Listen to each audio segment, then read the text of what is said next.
그래서 이제 신규 역세권이 될 곳이 어디냐, 이제 그러한 강의를 이제 멤버십 강의에서 언급을 했죠. 이번 8월 멤버십 강의에서 언급을 했는데, 제가 볼 때는 이 광명도 투자할 곳이 상당히 명확해요. 명확한 그런 곳이어서 주택 투자할 곳도 괜찮은 곳들이 좀 있고 비주택 투자할 곳들도 괜찮은 곳들이 꽤 있어서 제가 볼 때는 알짜배기 투자처, 그리고 투자자 입장에서는 이건 꼭 명심하셔야 되는데, 꼭 해당 재건축 사업이 완벽하게 잘 진행될 필요는 없어요. 그러한 분위기와 여건만 있다면 우리는 충분히 돈을 벌 수 있습니다.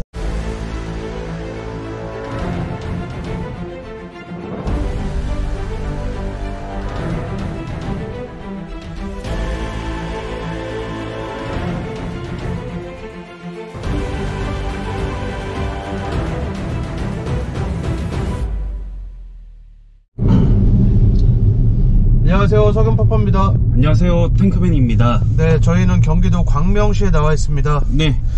지금 광명 택지개발지역 그 지구 그 사이드 지역에서 하안동 쪽으로 지금 가고 있는 그 지점이고, 광명시 하면은 사실 광명 사거리 이 주변으로, 광명 사거리 역세권 주변에 광명 뉴타운과 그리고 이제 안양천변 주변에 하안주공, 철산주공, 이 재건축 예정인 이런 아파트 투자처로 유명하죠. 그리고 이제 알게 모르게 지금 우리가 있는 곳이 광명의 사이드 지역인 이 택지개발이 예상되는 그 라인인데, 하안2 공공주택지구. 네, 맞습니다. 근데 최근에 이 하안동에 이 도로를 기준으로 이제 왼쪽 지역이 될 텐데, 하안동의 공공재개발 지정 이슈가 있죠. 있는데 사실 뭐 왜 역세권도 아닌 곳에 그런 공공재개발 지정을 하느냐, 불만 어린 소리가 있을 수 있습니다. 하지만 사실은 이 구로 차량 기지와 얽혀있는 문제만 풀면은 제2경인선 같은 이 신규 노선이 가능하죠. 그렇기 때문에. 근데 제가 볼 때는 지금 광명시에서 이 구로 차량 기지 문제를 그렇게 협조적으로 하고 있지는 않지만, 행정은 중앙정부에서 하고 있는 행정들을 보면은 이미 그게 이전될 것처럼 행정을 하고 있죠. 그래서 아직은 역세권이 아니지만 신규 역세권이 되면서 신규 거점 사업할 곳들의 배후 주거지 사업으로 요번에 하안동 공공재개발구역 지정되시지 그런 개발들이 일련의 과정처럼 이어지고 있다. 지금 이제 그게 핵심입니다. 네, 그렇습니다. 이 광명 무채굴을 아까 이렇게 지다던데요. 그 바운더리가 향후 역세권이 될 것으로 유력한 곳이고요. 지금 여기가 바로 하안주공이 라인에 있는 그쪽 바운더리를 지금 이제 진입을 했습니다. 네, 맞습니다. 그래서 지금 우리가 있는 이 사거리가 하안주공의 이 배후 상권의 이 사거리고요. 그리고 이제 하안주공 이 대단지 시리즈들이 있는 거죠. 그래서 이제 하안주공도 재건축하겠지만 요 라인에 있는 상가 재건축도 우리는 좀 염두를 좀 해야 되고, 중요한 거는 이 같은 라인에 있는 이 상업지역 상가들이라 하더라도 이 높이가 다 다르죠. 허용 높이가 다 달라서 좀 뭐랄까 열심히 연구한 후에 만약에 투자를 한다면 그런 식으로 해야 되겠고, 반면에 나는 무주택자 혹은 1주택 갈아타기인데 뭔가 좀 나중에 신축을 염두하고 투자를 하겠다, 혹은 지금 당장 빠른 그 하락기이긴 하지만 하락하지 않고 방어가 되면서 빠르게 피를 좀 먹고 싶다 한다면, 제가 볼 때는 광명 사거리에 있는 재개발 지역보다는 이 하안주공 라인이 더 낫지 않을까, 그런 생각을 좀 해봅니다. 네, 그렇습니다. 하안주공에 대해서 뭐 약간 현지 주민 의견도 이렇게 좀 들어보고 이렇게 했는데, 무엇보다 재건축에 대한 열망이 강한 편이고요. 그리고 원래 하안동이 그렇게 광명시에 살고 있는 주민들에게는 썩 부각이 되던 그런 지역은 아니었어요. 비역세권 지역이고, 엄연히 따지고 보면 7호선 라인에 있는 그런 지역들이 가장 관심을 많이 받던 지역이었는데, 그런데 하안주공 아파트들이 재건축 연한이 되면서 이게 시세도 이렇게 갑자기 이렇게 오르면서 하안주공 아파트를 부러워하는 그런 현지 주민들이 꽤 많아졌더라고요. 네, 맞습니다.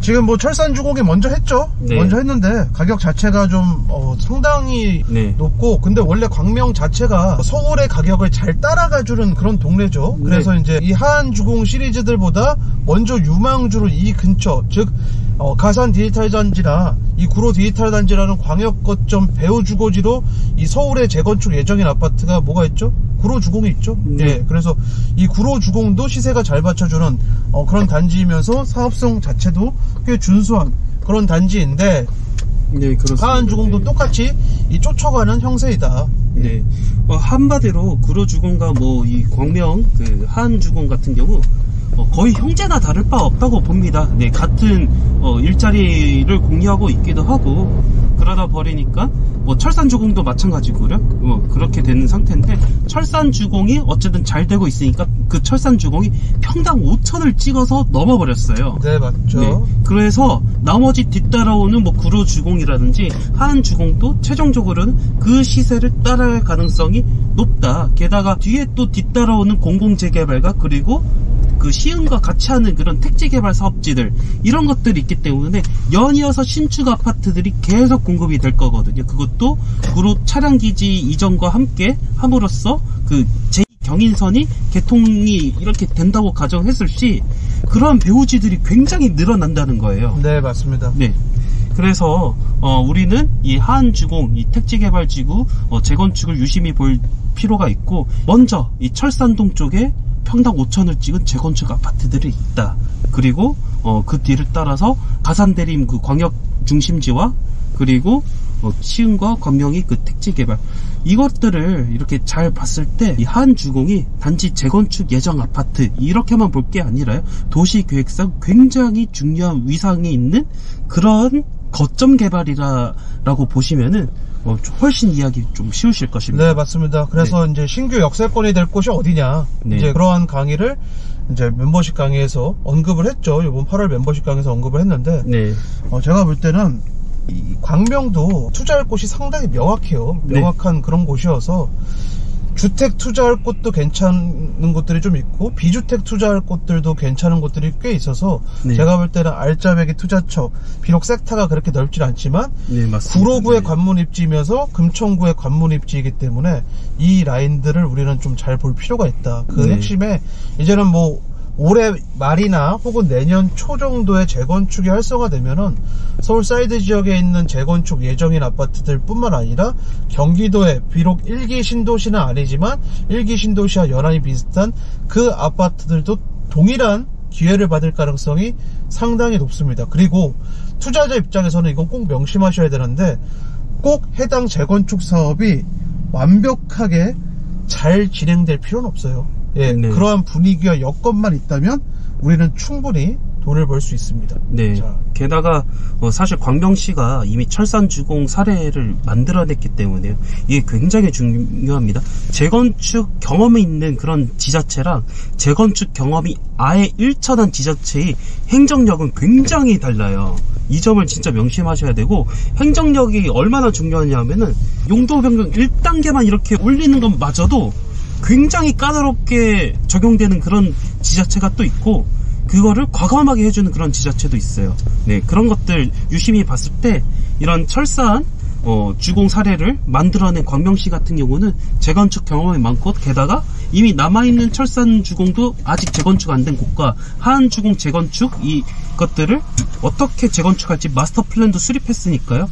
그 도시계획을 믿고 투자를 한다면 우리는 충분히 수익을 얻을 수 있지 않을까, 그런 생각을 해봅니다. 네, 광명은 여기까지 하는 걸로 하겠습니다. 감사합니다. 감사합니다.